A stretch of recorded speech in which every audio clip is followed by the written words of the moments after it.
Hi students, this is Brother Barnes. In this Principles of Biology 2 online lab module, you're going to actually do some virtual dissections of the pig.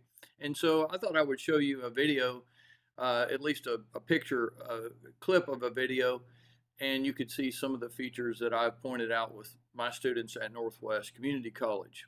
Notice that the heart is in the center of the chest. You can see lungs on either side. The diaphragm is what separates the thoracic cavity from the abdominal cavity.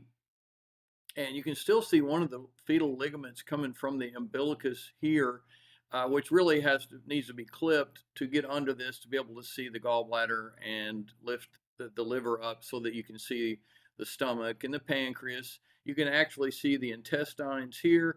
And if you were able to pull the intestines back on this side, you'd be able to see a kidney. And this is a female, so if you went down a little bit further in the pelvic cavity, you would be able to see the uterine horns and her ovaries. Make sure that you get a discussion board done this week along with your pre-labs and dissections and your quiz.